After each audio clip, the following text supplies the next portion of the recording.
Performing Gaming 420.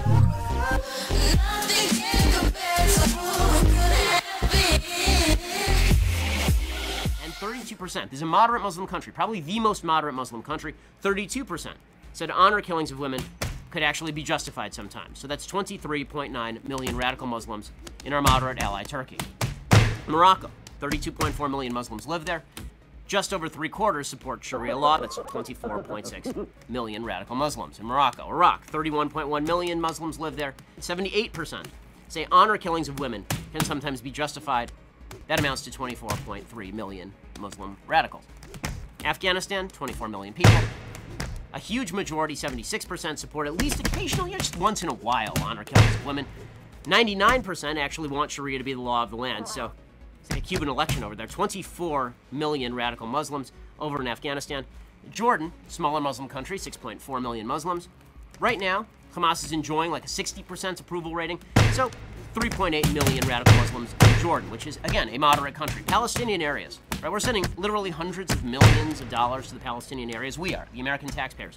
4.3 million Muslims live in Palestinian areas. 78% of those had positive or mixed feelings about bin Laden. 89% support terror attacks on our ally, Israel. 89% support Sharia law. We should give them a state, folks. That's 3.83 million radical Muslims. How about in the West? Okay, let's take it to France. France, 4.7 million Muslims live there. A 2007 poll showed 35% of French Muslims said suicide bombings could sometimes be justified. It's 1.6 million radical Muslims living in France. Great Britain, 2.8 million Muslims living there. 78% wanted cartoonists of Muhammad legally prosecuted. So we're talking about 2.2 million radical Muslims in Great Britain. How about here in the United States? Well, we have a very moderate Muslim population. We do. 2.6 million Muslims live here, according to new research. 13% said violence against civilians can be justified. 19% said they were either favorable toward Al-Qaeda or just didn't know. You know, because who knows, really? That's almost 500,000 radical Muslims here in the United States. Here is the total of the countries that we've gone through just now. 680,030,000. 680,030,000 radical Muslims. And that's out of a total population in those countries of 942.4 million Muslims total. And it seems fair to assume that similar proportions of people in countries like, say, like Algeria, Syria, Sudan, Saudi Arabia, Yemen, Tunisia, Somalia, and Libya are also radicalized. And if they are, then, well, we're above 800 million Muslims who are radicalized. More than half the Muslims on Earth. That's not a minority. That's now a majority. And that's still not even surveying hundreds of millions of Muslims in other countries. In other words, the myth of the tiny radical Muslim minority is just that. It's a myth. And, unfortunately, it's a myth that's going to get a lot of civilized people killed. Please subscribe to our YouTube channel or click here to give a quick donation.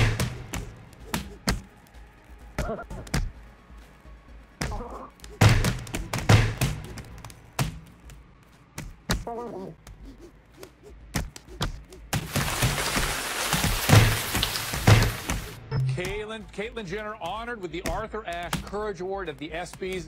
Did she deserve it? Was it the right choice? Here she was last night on ABC. Take a look. All across the world, at this very moment, there are young people coming to terms with being transgender. They're learning that they're different, and they're trying to figure out how to handle that, on top of every other problem that a teenager has. They're getting bullied. They're getting beaten up. They're getting murdered. And they're committing suicide. But this transition has been harder on me than anything I could imagine. And that's the case for so many others besides me. For that reason alone, trans people deserve something vital. They deserve your respect. I'd like to thank, personally, my buddy Diane Stroll. You know, you can only tell your story the first time once, and Diane, you did it so authentically and so gracefully. Joining me now in the audience, Shagun Odu-Olowu, entertainment journalist, Zoe Burr, pilot and reporter who herself is transgender, and Ben Shapiro, senior editor, Breitbart News, author of Bullies. Ben, does she deserve this award? For what? For courageously coming forward, for having been an athlete of great prowess, and and now fighting a new battle.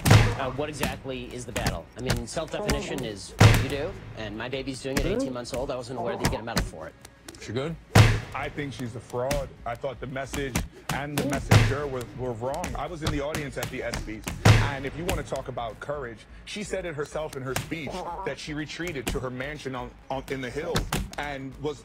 Where was she in the 70s when the LGBT community was fighting for acceptance? Where was she in the 80s when the AIDS epidemic was ravaging the LGBT community? She was hiding, feeling bad about being transgender. Where was she in the 90s when shows like 90210, Melrose Place, and Grace were bringing people to the forefront? Where was she in 2000? She couldn't come forward yet. My thing is this, she's a 65-year-old rich white woman that decided to do this, but don't tell me you're walking the truth for other transgender kids of color who don't have that war chest of money to get the surgery to look like she looks. They're not going to get the cover of Vanity Fair. So don't tell me that she is going to stand on the bank waving her hand as the beacon for transgender when there's a river of blood of people that die. Okay, regardless of who the messenger is, okay, whether you like it or not, or think that this is an authentic person or not, or her intent, she is bringing a conversation to the forefront that is helping people better understand, not you unfortunately, better understand the transgender community, have more empathy, have more tolerance, and that is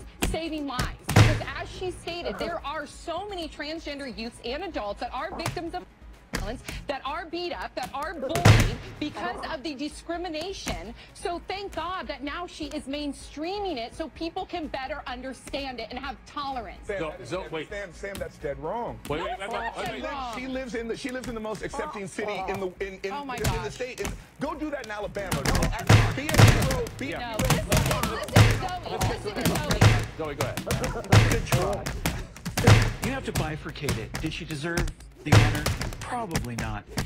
Is she brave? Of course she's brave. All those years invested as this sports legend, to come out transgender is horribly difficult. It is the most difficult thing you can do. I've been overseas. I've flown helicopter missions, surveillance missions. I've been shot, stabbed. Being brave is being yourself. And being transgender is about the bravest thing you can do. Did she deserve the award? Yes. Why are we mainstreaming delusion? It's not delusion. Why would you call it delusion? Because Caitlyn Jenner, I'll call him Caitlyn Jenner. No, because it's that's her. You're not being polite to the pronouns. Because disrespect. Okay, forget about the disrespect. Facts don't care about your feelings. It turns out that every chromosome, every cell in Caitlyn Jenner's body is male, with the exception of some of his sperm cells. It turns out that his brain structure is male. It turns out that he still has all of his male appendages. How he feels on the inside is irrelevant to the question of his biological sex. I don't agree with that. I'm not on that train. I'm not on that train. If he wants to be called she, I'm going to call her she. I just have a problem with the message and the messenger. So well, let's. I'm going to do two things. I want to reiterate what Zoe said, which is the bifurcation of the courage to come forward after a lifetime as a male, a certain kind of a male, versus did she deserve this award? Listen, awards. What are award ceremonies except an opportunity to catch some eyes? Especially the ESPYs. So yeah, it's like ESPN. Well done, ABC. They did exactly what their job was: attract eyes. They did. That's what award ceremonies are for. In terms of the science behind gender dysphoria, you're very familiar with that, Zoe. Very familiar. It's not about the chromosome. Excuse me, the chromosomes within our nuclei. Yeah, go ahead. Chromosomes don't necessarily mean you're male or female. Gender. With gender identity. Go ahead. No, so especially, but even so, you have a thing like Klinefelter's syndrome. So you don't know what you're talking about. You're not educated on genetics. Would you like to discuss the genetics? Well, no. Genetics. So let's stay away from the genetics and back to the brain scans. You cut that out now, or you'll go home in an ambulance. Well, that seems mildly inappropriate for a political discussion. No, I know. Well, but wait, to be fair, but to be fair, you're actually being rude. And that's not fair. I'm sorry, it's not rude to say that someone who's biologically a male is a male. Someone who's biologically male is a male. But Mr. Shapiro, you knew very well that saying that to Zoe would be egregiously insulting. It's not a matter of insulting or inflammatory. It is. No, Sir, you're right. Hey, on paper, what is a fact is a fact, and I can't deny that. But you knew that going in that to saying that to Zoe would be aggressively insulting. It's a matter of aggressively insulting. It is. The entire discussion is whether we are embracing. Gaming 420.